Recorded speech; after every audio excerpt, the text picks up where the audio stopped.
Goodbye dropshipping. In this video, we're gonna talk about why it's failing in 2024 and what's next. Guys, if you're new to the channel, it's gonna be no surprise that we talk about Amazon FBA on this channel, how to help you guys build your own private label brand to success. Now, with that being said, I wanted to do a video today about dropshipping. I actually started my e-commerce journey with dropshipping back in 2017, but things dramatically have changed since then. And I still see a lot of people talking about dropshipping and a lot of people teaching dropshipping. And so I want to talk about some of the stats and the metrics and the data behind dropshipping before you guys get too deep into the process and realize that this is a failing business model in 2024. Now, again, I know that you guys might be thinking, well, Andy, you're just here to sell Amazon FBA courses. And I'm actually here to be totally honest with you guys. Amazon FBA is also a dying business model. It is not the same that it was back in 2018 when we started and I first started coaching and mentoring people. The opportunity is fading, and it's fading just like the opportunity of dropshipping as well. Now, with that being said, there still is some opportunity, but you have to be better than ever before. But again, I want to focus today on dropshipping. So first of all, if you're new, what is dropshipping? Dropshipping is essentially you have a supplier who has products. You set up a website. You hold no inventory for your website. You put up whatever products you have available from said supplier, most likely overseas, to get it for low cost. And whenever a customer purchases a product and pays you through your website, you turn around, you pay the supplier for the product, and then you have the supplier ship that product directly to the end customer. So they're drop shipping it to the end customer. You never have to hold inventory or deal with inventory, and you don't have to pay for the inventory until the customer pays you. So we're going to talk about in this video, kind of some, maybe some pros and cons to the business model, but again, talk more importantly, why it is a failing business model.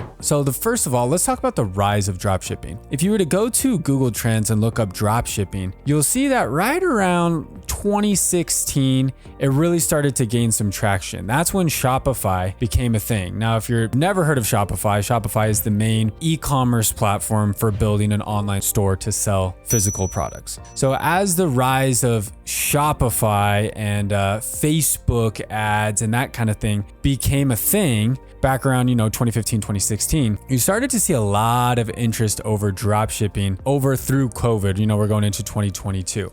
So with that rise, there was a lot of opportunity. Guys, this was the golden age of dropshipping right here, 2016 to 2022, right where you see that nice little steady growth of interest. This is when all the people who legitimately started dropshipping stores were actually making money dropshipping. Like I said, I started a dropshipping store in 2017. I was selling fishing gear, fishing lures, and I realized pretty quickly that it was a lot harder than people made it out to be, right? You had to be really good at Facebook and Instagram ads, even though they were much cheaper back then. You had to have a great product, which was hard to find when you're, drop shipping cheap stuff from China. And the profit margins were so low that I realized this is not really a viable business model. I ended up selling that store around 2018. That's when I got into Amazon FBA. And since then, we've sold over $4 million of our own branded products on Amazon. I've quit my job since then. And I've been able to do what I love, which is creating content and helping people, try to do the same. But going back here to this Google Trends, this is why dropshipping is failing. You might say, well, Andy, look at this. Since 2022,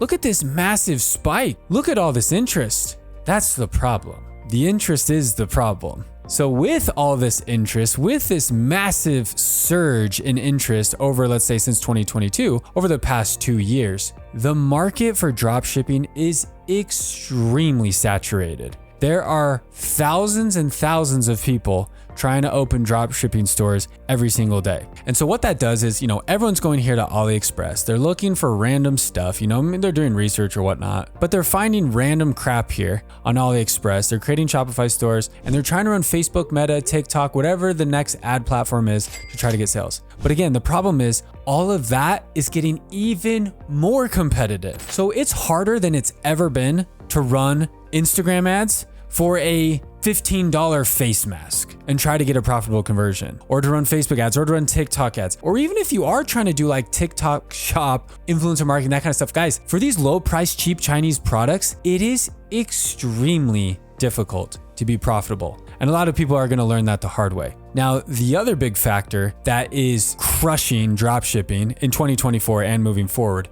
is the rise of Temu and Shein.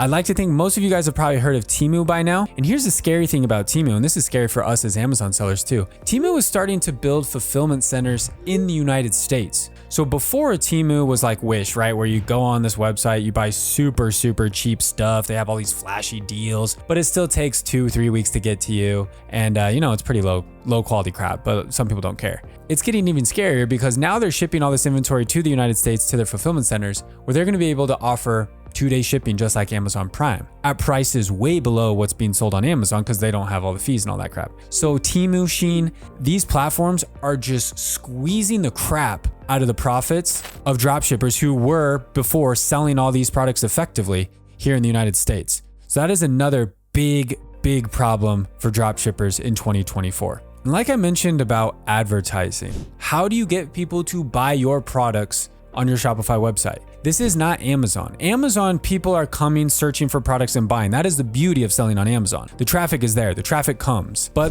the sucky part about dropshipping is nobody's just coming to your Shopify website. Like nobody is just going to discover you. You have to go out there and get the traffic, whether you're posting crazy good content or running ads on Facebook and Instagram.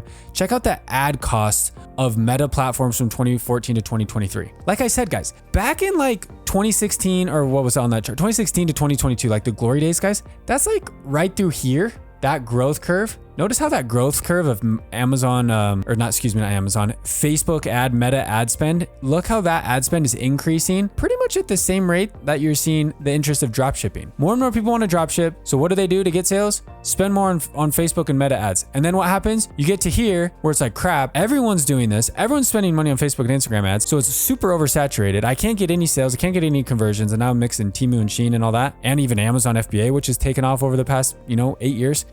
Guys, it's just tough. I'm just being real, like it is tough. Now I'm not here to say like, oh, Amazon FBA is like this big golden goose and like you're absolutely guaranteed to crush it. No, it's freaking hard. Like that's what we really try to focus on telling people and teach people is like, hey, you can do this, but it's hard. This is not 2016. This is not 2016. So keep that in mind doing a dropshipping store, guys. It's getting extremely saturated. I mean, it's already pretty saturated. That's really the thing with everything, isn't it? Everything gets more saturated over time, guys. Like everything has a life cycle. And even me as someone who coaches people and teaches people how to do Amazon, I'm now transitioning away from coaching people how to start an Amazon brand to providing services to help people who already have an Amazon brand. And I'm really transparent with my students and audience about that like, guys, back in like 2018, 2019, the last, 4 years, yeah, coaching was a thing because that's like, this is a great opportunity. I love helping people. Obviously I can make additional income teaching people how to do this because I have a whole bunch of free time because my Amazon business doesn't take that much time. But now I'm seeing like, guys, this is getting harder and harder and harder and harder to be successful. Like your average Joe Schmo just can't do this and be successful. So now it's more like, okay, there's a lot of people out there who have an Amazon business who need help scaling it. So now that's where our focus is. We're building out teams. We're hiring people so that we can partner with you, help you guys do your SEO, do your PPC, do your supply chain, do your optimization, do your customer management, do all your branding, do your influencer marketing to help you guys do all that so you can scale. So I realize it too, guys, that opportunities come and go. So I'm always looking for what's the next move in e-commerce, what's the next opportunity in e-commerce, guys. And for the time being, like for those of you who are like wanting to get into e-commerce, like, hey, I want to get started. I'm thinking about selling an e-commerce product. Honestly, guys, the most important thing that you could do right now is build an audience. Start building an audience because that is what is going to be the game changer. As ads continue to get more and more expensive on Facebook, Meta, Instagram, TikTok, whatever, ads get more expensive over time. The game changer is going to be who can build organic audiences or networks, right? Maybe it's not you personally with a huge following on TikTok or Instagram, but maybe you have a network. Maybe you know people, you're partnering with people. Start to build that network, start to build those partnerships, start to build your audience. And guys, once you start to get some momentum there, you can sell your audience a product and you'll be able to make it. But that is the key. The audience is the key. So focus on finding your audience, focus on building your audience, and the platform you choose to sell on, whether it's Shopify, whether it's Amazon, whether it's Etsy, whether it's eBay, Walmart.com. I don't really care what it is, honestly.